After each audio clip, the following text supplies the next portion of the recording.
ذہنی معذور بچے الجلال فاؤنڈیشن میں جشن عید میلاد النبی صلی اللہ علیہ وآلہ وسلم کس طرح سے منا رہے ہیں اس ویڈیو میں دیکھیں گے۔ جلال اکبر ڈار صاحب عید میلاد النبی کے موقع پر ہر سال ایک نئی سنت اپناتے ہیں۔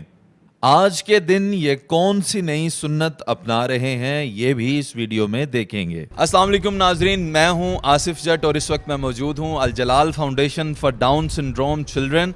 جناب والا، آج 12 ربیع الاول کا دن ہے اور جشن عید میلاد النبی صلی اللہ علیہ وآلہ وسلم منایا جا رہا ہے۔ یہاں پہ جلال اکبر ڈار صاحب اپنے ڈاؤن سنڈروم بچوں کے ساتھ جشن عید میلاد النبی منا رہے ہیں، نعتیں پڑھی جا رہی ہیں، سرکار دو عالم صلی اللہ علیہ وآلہ وسلم کا ذکر کیا جا رہا ہے۔ اور جلال اکبر ڈار صاحب ہر سال جب جشن عید میلاد النبی صلی اللہ علیہ وآلہ وسلم مناتے ہیں تو ایک سنت ضرور اپنا لیتے ہیں اور اس سنت کو پھر تلقین بھی کرتے ہیں لوگوں کو کہ وہ بھی اس کو اپنائیں اور اپنی زندگی کا حصہ بنائیں۔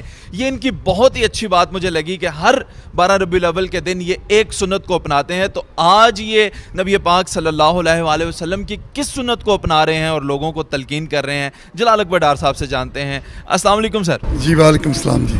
جلال صاحب، سب سے پہلے تو مجھے بڑا ہی آپ کا یہ منفرد انداز لگا، ہر بار کی طرح مسجد محمد صلی اللہ علیہ وآلہ وسلم کی طرح اور اسی کے توسط سے، اور یہ آپ کرتے ہیں۔ مجھے یہ بتائیے گا آج ایسی کون سی سنت ہے جس کو آپ جو ہیں وہ پکڑ رہے ہیں، اپنی زندگی کا حصہ بنا رہے ہیں؟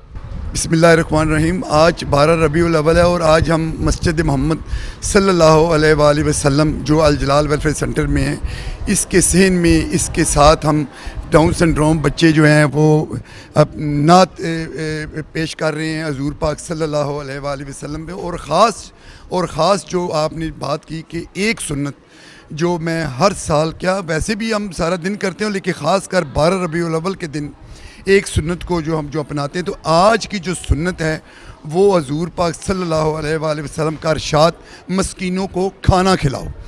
آج ہم پورا دن انشاءاللہ اس سنت کو تازہ کریں گے، اس سنت پر عمل کریں گے۔ آج انشاءاللہ صبح ناشتے سے لے کر دوپہر کے کھانے تک اور پھر رات کے کھانے تک انشاءاللہ پرتکلف قسم کا ناشتہ بھی ہوگا اور بہت ہی لذیذ اور اچھا قسم کا جو ہے وہ دوپہر کا کھانا بھی ہوگا اور اس کے بعد ساتھ رات کا کھانا بھی ہوگا، اور یہ سب مساکین کے لیے ہوگا۔ اور اس میں دل سے یہ ساری چیزیں انشاءاللہ جو ہے نا ہم ان کے لیے بنا رہے ہیں اور بن چکی ہیں، جو ہم سارا دن وہ مساکین کو یہ کھانا کھلائیں گے۔ اور میرا آج 12 ربیع الاول کے دن لوگوں کو بھی یہی تلقین ہے، یہی ان کو مشورہ ہے کہ وہ بھی حضور پاک صلی اللہ علیہ وآلہ وسلم کی آج کسی بھی ایک سنت کو وہ اپنا لیں اور آج اس پر عمل کریں اور اس کو پھر اپنی زندگی کا حصہ بنا لیں۔ جی جناب والا، نبی پاک صلی اللہ علیہ وآلہ وسلم کی کوئی بھی ایک سنت اگر ہم اپنا لیں، اسے اپنی زندگی کا حصہ بنا لیں، تو میرا خیال ہے